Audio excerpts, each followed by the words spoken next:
Ok, então nós vamos olhar agora para o Salmo de número 6. Salmo número 6 é o primeiro salmo penitencial. Vou só fazer uma última modificação aqui também de tela, que eu acho que vai ficar melhor. Tá? Ótimo, acho que ficou melhor aqui para mim. Ok, então nós vamos olhar aqui para o Salmo 6, um salmo muito precioso. Ele também é um salmo de Davi, né? Então, muitos desses salmos que nós estamos estudando são salmos de Davi. E eu vou ler aqui o salmo inteiro uma primeira vez e depois a gente vai se concentrar apenas na parte inicial. Diz assim, esse trecho da palavra de Deus, diz assim: Senhor, não me repreendas na tua ira, nem me castigues no teu furor. Tem compaixão de mim, Senhor, porque eu me sinto debilitado. Sara-me, Senhor, porque os meus ossos estão abalados. Também a minha alma está profundamente perturbada. Mas tu, Senhor, até quando? Volta-te, Senhor, e livra a minha alma, salva-me por tua graça, pois na morte não há recordação de ti. No sepulcro, quem te dará louvor? Estou cansado de tanto gemer. Todas as noites faço nadar o meu leito, de minhas lágrimas o alago. Meus olhos de mágoa se acham amortecidos, envelhecem por causa de todos os meus adversários. Apartai-vos de mim, todos os que praticais a iniquidade, porque o Senhor ouviu a voz do meu lamento. O Senhor ouviu a minha súplica. O Senhor acolhe a minha oração. Envergonhem-se e sejam sobremodo perturbados todos os meus inimigos. Retirem-se de súbito, cobertos de vexame. Então, um salmo muito precioso, né? A gente percebe aqui Davi expressando uma gama aí de sentimentos. A gente percebe também, pelos termos que ele usa, é, colocando assim de forma muito aberta o seu sofrimento diante de Deus. Ele tem muita semelhança com os outros salmos penitenciais, e aí, como acontece com cada salmo, ele tem algumas distinções, algumas coisas que são muito singulares dele. A gente saiu de um salmo onde várias vezes, inclusive, existia aquela pausa, né? As pausas para meditação, né? As expressões selar. Aqui no Salmo 6 não tem nenhuma, é como se é como se ele abrisse ali os lábios e começasse a se derramar diante de Deus e fosse numa toada só, né? Um grande movimento de devoção, sem pausa nenhuma, até chegar nesse resultado final aí no último versículo. Então, nós hoje começamos a olhar para esse salmo. Nós vamos olhar primeiramente aqui para a parte inicial dele, né? Vamos olhar os primeiros versículos, mas apenas chamando a atenção para isso, né? Como a gente faz nos nossos vídeos, que esses salmos penitenciais, né? O Salmo 6, 32, 38, 51, 102, 130, 143, todos eles falam dessa volta, né? Desse movimento, melhor dizendo, que a graça de Deus produz na nossa alma, né? O movimento da gente se voltar para Deus quando a gente percebe que está distanciado dele, né? Daí a ideia de penitência, né? Que é a ideia de arrependimento.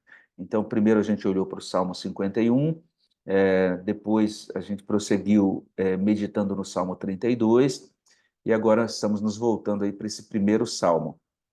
Na nossa revista aí atualizada, a gente tem um título editorial ali, né? De Davi ao mestre de canto com instrumentos de cordas. Aí diz assim, em tom de oitava, né?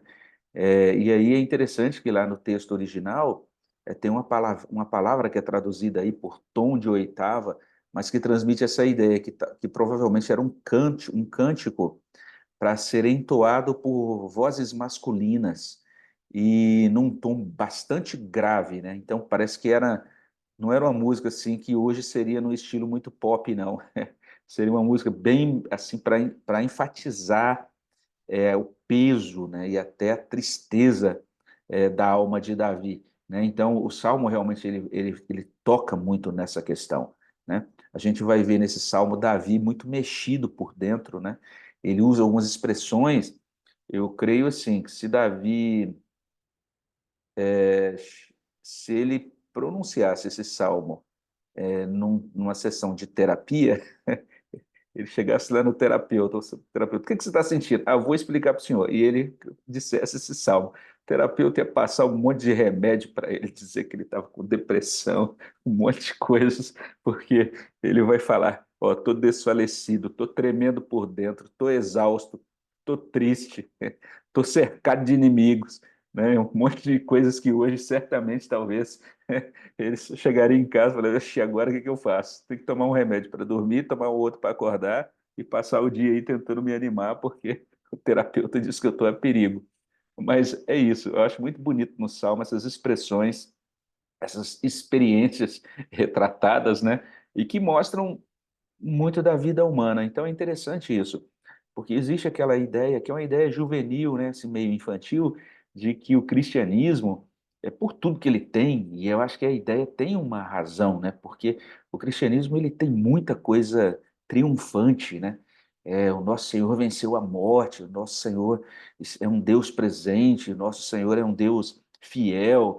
A gente viu, inclusive, no Salmo 32, né, um Senhor que nos dá alegria, né? Nos cerca de cantos de livramento. Puxa, tem tanta coisa positiva e boa e que a gente pode chamar assim, coisas que realmente elevam a nossa alma, né?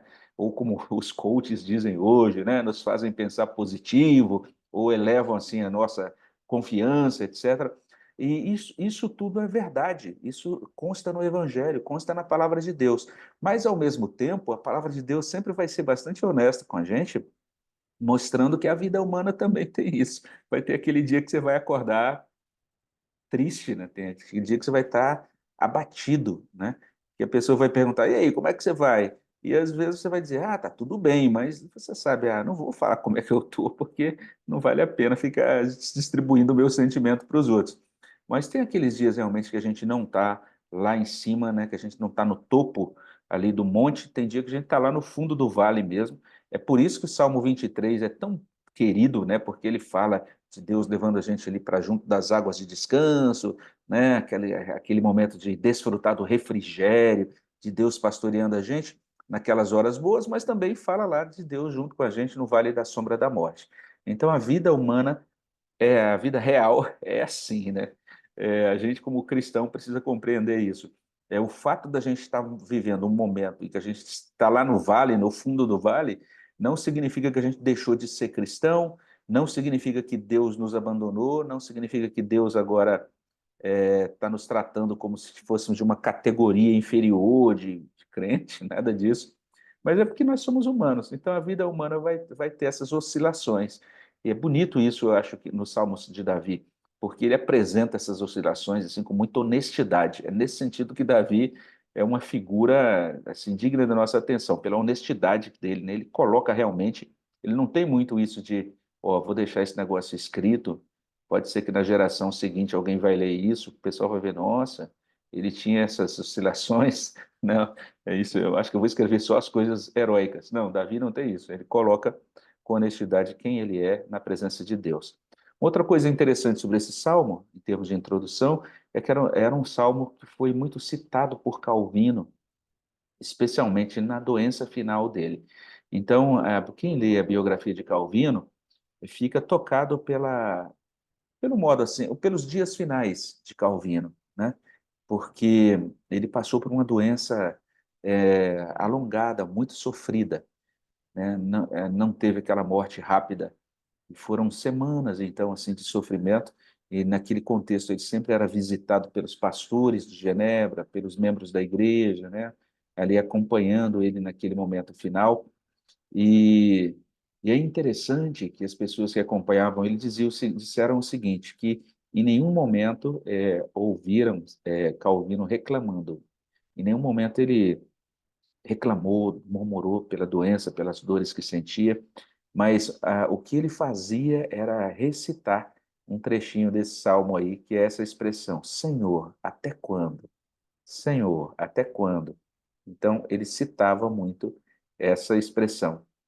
Então, é nesse sentido que é um salmo também precioso para a gente que é reformado, né, que é presbiteriano, porque João Calvino, que é alguém importante para a nossa igreja, ele amava realmente esse trecho da palavra de Deus, né?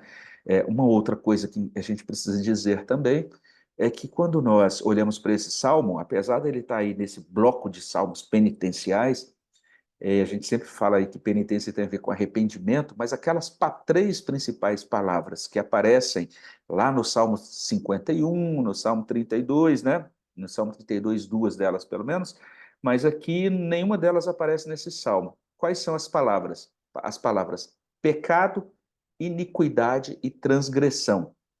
Então, em nenhum momento no Salmo 6, Davi diz assim: Senhor, eu pequei. Em nenhum momento ele diz: Ó Senhor, tal, me perdoa-me, né? Perdoa a minha iniquidade, ou a minha transgressão. Não aparece, essas palavras não aparecem.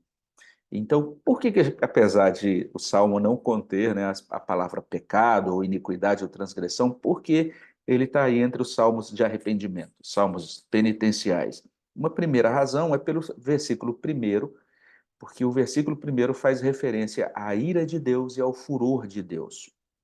Então, a gente entende pela teologia bíblica que Deus ele se ira, ele se enfurece por conta do pecado, né? Então, existem outras várias referências nos Salmos que a gente mesmo estudou, lá nos Salmos 51 e também 32, mas muitas referências disso na lei de Moisés, muitas referências disso também nos escritos de sabedoria, nos livros proféticos, né? É, talvez o livro que ao meu ver, pelo menos na minha opinião, né, que comece assim de forma mais chocante assim entre os profetas menores seja o livro de Sofonias, porque o livro de Sofonias já começa com Deus dizendo: olha, eu vou consumir, eu vou esmagar vocês, né? Inclusive ali no texto hebraico de Sofonias dá a impressão de que as narinas de Deus, está saindo fogo das narinas de Deus, assim, de tanta indignação de Deus contra o pecado do povo, né? Então a ideia, as referências à ira, furor, indicam isso. O fato de Davi mencionar isso, né, logo no verso primeiro, significa realmente que ele tinha consciência de que tinha alguma coisa que ele tinha feito que precisava de reparação. Além disso, o clamor pela misericórdia de Deus no verso 2, e ele vai falar também de graça de Deus um pouco mais adiante, mas essa ideia, essa palavra que é traduzida por compaixão, né, ou por misericórdia em algumas traduções, quando eles têm compaixão ou têm misericórdia, dependendo da tradução, ela tem esse sentido realmente, é Davi recorrendo à graça, ao favor imerecido de Deus. Então, essa ideia de a referência à ira, furor, depois misericórdia.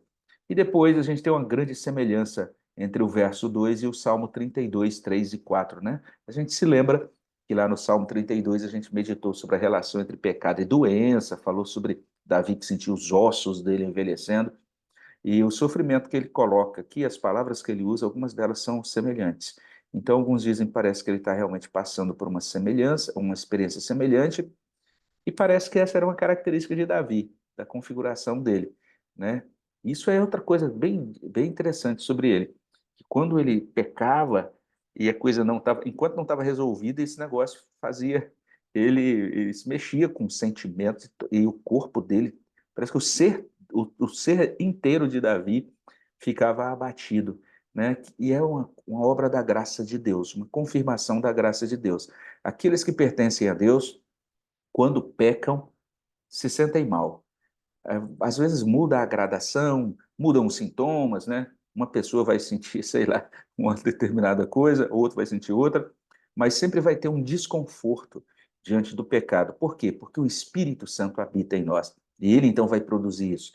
Ele vai deixar claro para a gente que tem algo errado, assim como quando a gente tem um mal-estar que nos impele a buscar um médico, né? Porque está doendo, porque então, o Espírito Santo vai fazer a mesma coisa, nos impelindo a buscar a Deus, porque ele sabe, ó, você precisa do remédio de Deus, precisa da purificação, do perdão, da restauração. Você não pode permanecer do jeito que está. E Davi mostra isso muito acentuadamente, né? E aí, o que a gente pode destacar, além de tudo isso que eu já mencionei nessa introdução? É que nos versos 3 a gente tem aí três coisas aí a serem, que Davi coloca diante de Deus. Em primeiro lugar, a súplica para não ser repreendido ou castigado. Então, isso é uma das coisas, como eu disse, identifica o Salmo como penitencial, né? Ele começa dizendo: Senhor, não me repreendas na tua ira, nem me castigues no teu furor. Então, essa é a ideia logo de início nesse salmo. O que ele está colocando aí basicamente é isso. Deus, não interaja comigo com base no seu desagrado, né? Se eu entristeci o Senhor, se eu desagradei o Senhor, que esse desagrado não seja a base, né, da sua interação comigo. Porque se Deus for interagir conosco com base no desagrado dele, realmente a gente não tem como subsistir, né? Davi tinha uma consciência muito grande disso. Então, o primeiro movimento que ele faz, né, a primeira súplica que ele encaminha é para não ser repreendido ou castigado. E, então, é por isso que os estudiosos dizem, tá vendo? Ele tinha consciência de que alguma coisa estava errada, que ele tinha feito alguma coisa, exatamente alguma coisa digna de repreensão, e por isso ele faz essa primeira súplica. Então, essa é uma característica da penitência, né, ou melhor dizendo, do arrependimento cristão. A gente se aproxima de Deus dizendo, Senhor, ah, trata de mim, me acolhe na tua presença, e não faz isso, Senhor Deus, não olha para as minhas transgressões, não olha para a minha maldade, não olha para o meu erro, né? Essa é uma característica da penitência. A gente pedir a Deus que ele desvie o olhar, né, da nossa feiura, né, daquilo que a gente fez e que a gente sabe que entristeceu o coração dele. Uma segunda coisa que Davi faz, segundo movimento, é a súplica por misericórdia mesmo, né? Quando ele diz: tem compaixão de mim, Senhor. E quem tem a revista e corrigida vai encontrar lá: Senhor, tem misericórdia de mim. Então, essa palavra que é traduzida por compaixão na nossa tradução Almeida, revista e atualizada, ela aparece como misericórdia na revista e corrigida. Ela vai aparecer também com termos semelhantes em outras traduções, porque essa é a ideia de um trato não baseado naquilo que fizemos, mas baseado no amor de Deus, né? Num trato gentil e Deus sendo favorável a nós, mesmo nós não merecendo que Ele seja. Então, é essa a súplica de Davi em segundo lugar. Os salmos de penitência vão chamar a atenção para isso. Primeiro, reconhecer, né? Deus, eu te entristeci, não me trata com base no meu pecado. E segundo, a súplica por misericórdia, pedir que Deus nos acolha baseado na compaixão dele, né? Então, essa é um segundo movimento que ele faz. E em terceiro lugar, a gente vai ter essa admissão de absoluta fragilidade de Davi. Então, são os três movimentos aí que ele faz nessa súplica dele, porque ele vai dizer, já no final do verso 2, né? Porque eu me sinto debilitado.